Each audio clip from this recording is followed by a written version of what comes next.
À l'occasion des 20 ans de l'Union africaine de radiodiffusion, les médias publics africains sont au cœur d'une réflexion sur leur transformation. Entre révolution numérique, innovation technologique, souveraineté des contenus et coopération entre médias du continent, les enjeux sont multiples. Nous en parlons avec le directeur général de la RTS, Pape Alignan. Monsieur le directeur, bienvenue sur Africa 24. Monsieur le directeur général, nous célébrons ici à Banjul les 20 ans de l'UAR.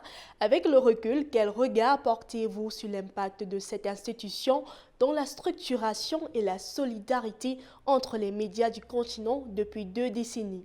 Bon, je crois que tout d'abord, permettez-moi de saluer l'ensemble de vos téléspectateurs, mais de dire que l'UAR a accompli quand même un travail remarquable pour renforcer les liens entre les différentes chaînes de télévision comme de radio. Quand vous regardez l'historique qui a été présenté aujourd'hui lors de cette Assemblée générale, on sent nettement qu'il y a eu des avancées majeures, quand je parle rien que pour les échanges de contenu. Parce que ce que l'on remarque, et c'est malheureux, c'est que nous avons beaucoup de chaînes de télévision africaines, mais on n'a pas de passerelle.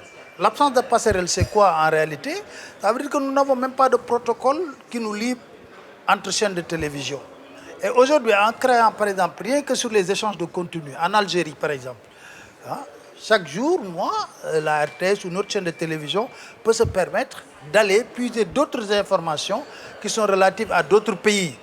Et je passe également sur les espaces de formation qu'offre l'UAR très souvent et les grands bons qualitatifs qui ont été faits sur les relations entre nous et certains membres associés. Et beaucoup de facilitations ont eu lieu.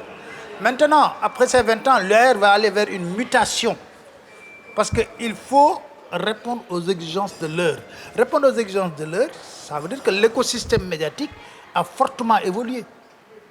Fortement évolué, l'UAR doit changer de mode de fonctionnement, doit se renouveler, avoir un souffle nouveau pour permettre à des jeunes qui sont très impliqués aujourd'hui dans la bonne marche des médias de prendre le train en marche et de marquer aussi de leur empreinte véritablement l'institution. C'est ça qui permet à une structure d'avoir un souffle nouveau et de s'adapter par rapport à l'essentiel.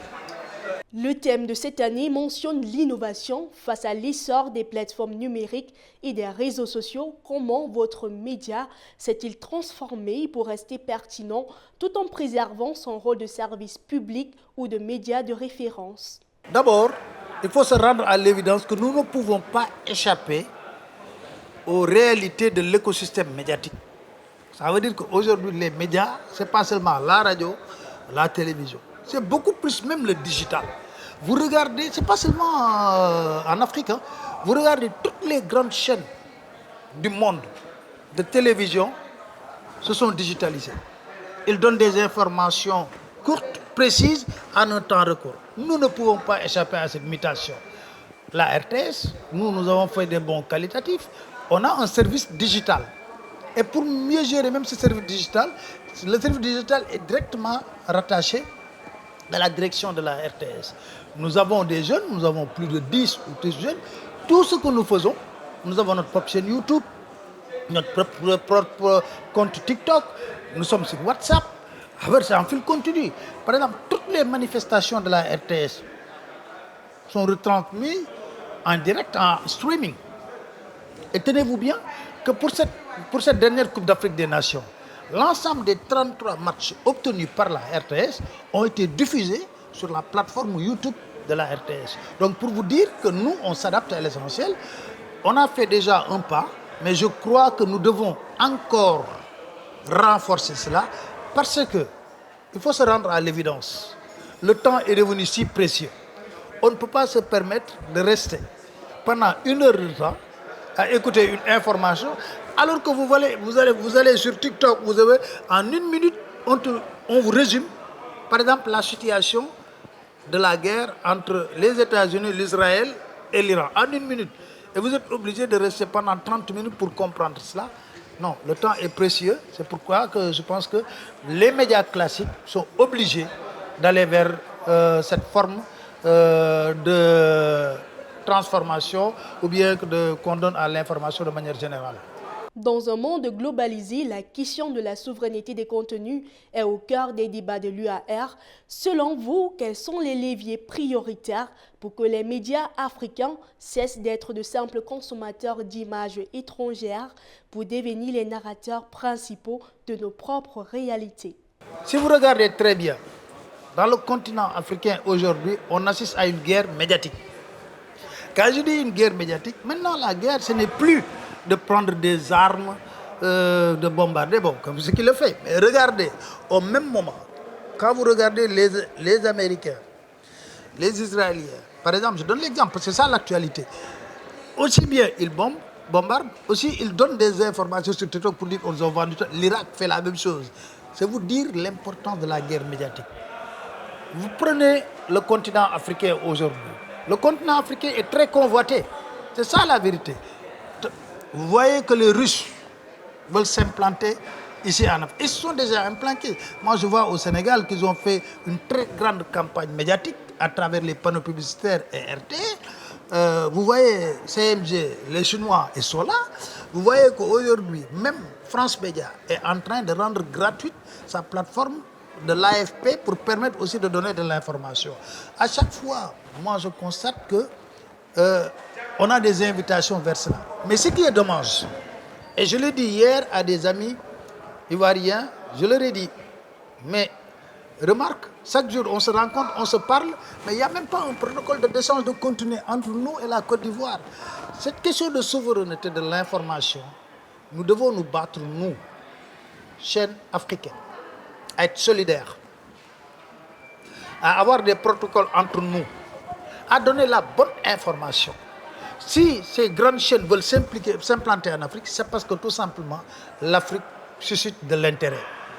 Et là, on doit élever la voix dans le cadre de l'UAR, dans le cadre d'autres institutions, pour qu'on puisse quand même parler d'une seule et même voix et conserver aussi la souveraineté africaine dans la gestion de l'information. L'institution prône la mutualisation des ressources. Concrètement, comment la coopération avec vos homologues africains au sein de l'Union vous aide-t-elle à surmonter les défis techniques, notamment en matière de droits de diffusion sportive ou de production de contenu éducatif? Vous savez, vous venez de poser un problème qui est essentiel. J'ai été le porte-parole de l'ensemble des chaînes de télévision dans le combat que nous avons mené pour la Coupe d'Afrique des Nations contre la CAF, pour avoir l'intégralité des matchs. Il n'y a pas plus gros scandale que ça. Ça veut dire que nous, nos chaînes nationales, accompagnent nos équipes nationales dans les phases éliminatoires, Coupe d'Afrique, Coupe du Monde, achètent les matchs amicaux pour permettre au peuple de suivre ces matchs. Mais qu'est-ce qui se passe? Au moment de l'événement, la Coupe d'Afrique des Nations, jouée en Afrique, organisée en Afrique, les équipes africaines, un moment de fête pour le continent africain, c'est une chaîne étrangère, le Canal, ou bien qui vient, ces chaînes font leur lobbying et accaparent l'ensemble des matchs. En retour, la CAF nous dit quoi? Vous, chaîne africaine, vous n'avez droit qu'à 33 matchs. Lors d'une réunion avec la CAF, j'ai interpellé les dirigeants de la CAF qui me disent que c'est un problème mercantile. Je leur ai dit d'accord, dites-nous combien vous allez nous vendre les 52 matchs. Mais ils avaient refusé parce qu'ils disent que oui, eux, ils donnent de l'argent pour acheter. Je dis d'accord, ils achètent, nous aussi nous voulons acheter. Donnez-nous le prix. On a eu ce débat, une réunion houleuse et tendue où j'étais le porte-parole face à la CAF. C'est pour vous dire comment nous devons régler ces questions de droits sportifs. C'est très simple. Parce que celui qui détient les droits sportifs, qu'est-ce qu'il fait? Il cherche de l'argent. Mais si moi,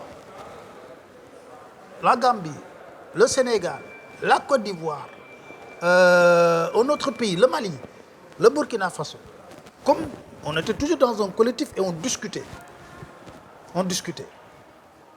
Je leur ai dit, les amis, c'est simple. Fixons au rendez-vous, allons voir celui qui détient les droits pour lui dire, nous tous, ces chaînes-là, réunis, nous ne négocions pas séparément. Nous allons négocier en commun. Voilà ce que nous pouvons mettre sur la table pour acheter ces droits. Et quand j'ai proposé ça, mais malheureusement, ce que j'ai constaté, finalement, beaucoup de chaînes de télévision ont reculé. Je ne sais pas pour quel intérêt, je ne sais pas. Mais moi, j'ai considéré que c'est un combat de principe. C'est pour vous dire que si aujourd'hui la CAF et ceux qui détiennent les droits sur les compétitions sportives font n'importe quoi, c'est parce que nous, chaînes africaines, nous ne sommes pas solidaires entre nous.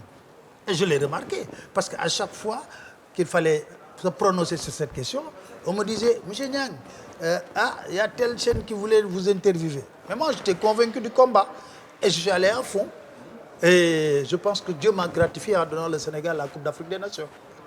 La transformation évoquée dans le thème inclut inévitablement les nouvelles technologies comme l'intelligence artificielle. Est-ce pour vous une menace pour les métiers de l'audiovisuel en Afrique ou une opportunité historique de rattraper leur état technologique? Mais attention, toute innovation technologique a ses avantages et ses inconvénients. Maintenant, il faut savoir l'utiliser à bon escient. C'est des avantages comme des inconvénients. Maintenant, nous, d'abord, en Afrique, on a le problème de la fracture numérique. Ça veut dire que nos médias ont du mal à être sur les plateformes. Et qu'est-ce qu'on constate? On nous amène encore l'IA. Ça requiert de la prudence. Parce que dans l'IA, il y a la manipulation également.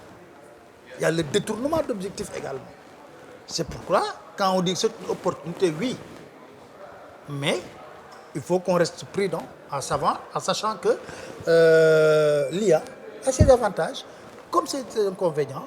Mais nous, quand on se l'approprie... Si nous devions nous projeter vers les 20 prochaines années, quelle serait la priorité absolue que l'UAR et les décideurs médias devraient fixer pour garantir l'indépendance et la viabilité économique des médias africains? Vous regardez les grandes nations, même ont du mal pour contrôler ça. À plus forte raison, nous, dans nos pays. Regardez les plateformes comme TikTok et tout ça. TikTok a été inventé par un Chinois. Mais vous allez, par exemple, en Chine, le TikTok ne fonctionne pas. Et pourtant, ça a été inventé par les Chinois. Nous, on nous lance ce support. Les gens utilisent le TikTok n'importe comment. Alors, vous allez au Japon. On donne 8 heures de temps à chaque jeune avec des thèmes bien précis pour TikTok. Mais nous, en Afrique, on se l'approprie comme ça. Bon, est-ce qu'on l'utilise à bon escient? C'est des questions de fond. Et ça demande une très grande sensibilisation de tous les consommateurs de ces plateformes. Monsieur le directeur général, merci d'avoir répondu aux questions d'Africa 24. Je vous en prie. Madame, Monsieur, dans un instant, une nouvelle édition de l'actualité africaine sur Africa 24.